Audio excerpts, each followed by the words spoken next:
So we're back here on the Duncan Duo Show. I'm joined by Robert Johnson, the president of the Duncan Duo team. We're going to talk about some common real estate misconceptions now. And I think that, I saw an article recently that talked about, some misconceptions. And a common one is you don't need a real estate agent to buy a home because all the information is online. And so the first thing, we can debunk that. We can probably spend a whole show on the importance of a real estate agent.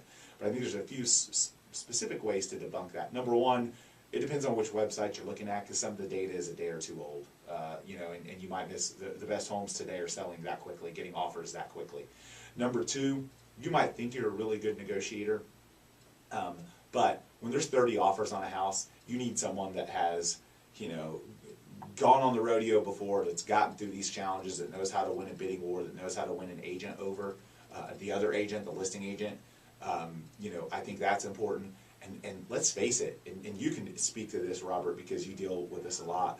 The amount of complications in the real estate transaction over the years has gotten more and more and more. Yeah, I mean, from contract to closing, and that's what we always like to talk about, has gotten so complicated. I mean, we have people that we actually have on salary that handle so much of that stuff because it's so complicated that, I mean, agents get completely buried in this paperwork and the issues that can arise. I mean, it's a big challenge, and I think it goes back to what we were talking about with negotiations. I mean, the market right now is so tough, so tough, that not only do you need a real estate agent, but you need a really experienced agent. I think if you're going to go hire your friend who's sold 1 or 2 homes, over the past 5 years, I think, go ahead and do that yourself. But I mean, you need somebody who's really, really, really experienced, who can get you the house that you want, because it is very complicated right now in order to secure these homes in this tight market. And the idea is that real estate agents used to be the gatekeepers of a lot of information. They had a handle on the MLS,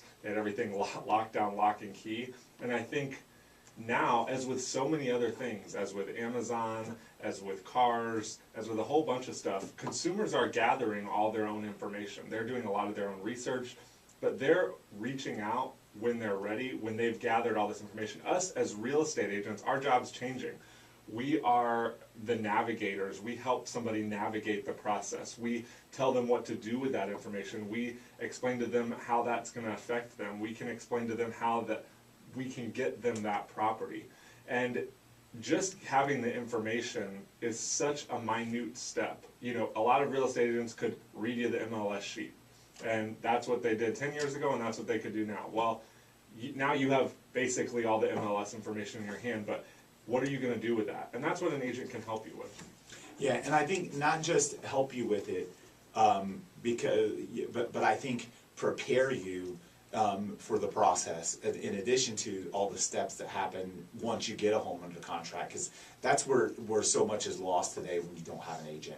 And I can't tell you how many times deals fall apart because things aren't properly explained, or someone isn't experienced, or the person is doing it on their own, thinking that the listing agent has their interest in mind. It's almost like if you're doing a remodel project or something like that, it's almost like having a general contractor. It's very similar to that. It's somebody that can navigate the whole process, that Correct. can put you in touch with people. That's monitoring all the that things. That handles everything. And, you could hire all those things out on a project to different handymen and everything else, Sure. but then you want to hire a great general contractor. Right. You want to hire a great agent that can facilitate this whole process for you.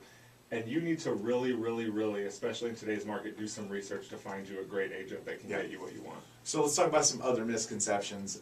You need 20% down to buy a home. Oh, you do not need 20% down to buy a home. You can buy a home with no money down, depending on the type of loan product and the location of the property.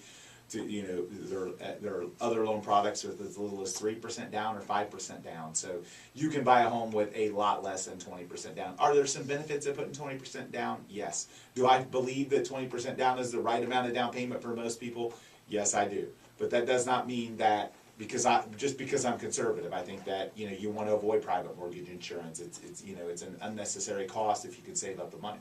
But there are some people who can't save up the money and are more are cash poor, but have the ability to make the payment. So in those instances, okay, it makes sense. So you definitely can buy a home with as little as no money down. Another misconception: spring is the best time to sell a home. in our market, obviously it's spring now, and there are certainly people that could argue that it is the best time because there's the ramp up for the summer and all the eyes and things. But there's other reasons why it might not be. You could say, okay, but in the spring everyone's putting their home on the market. It's one of the arguments we make during the winter.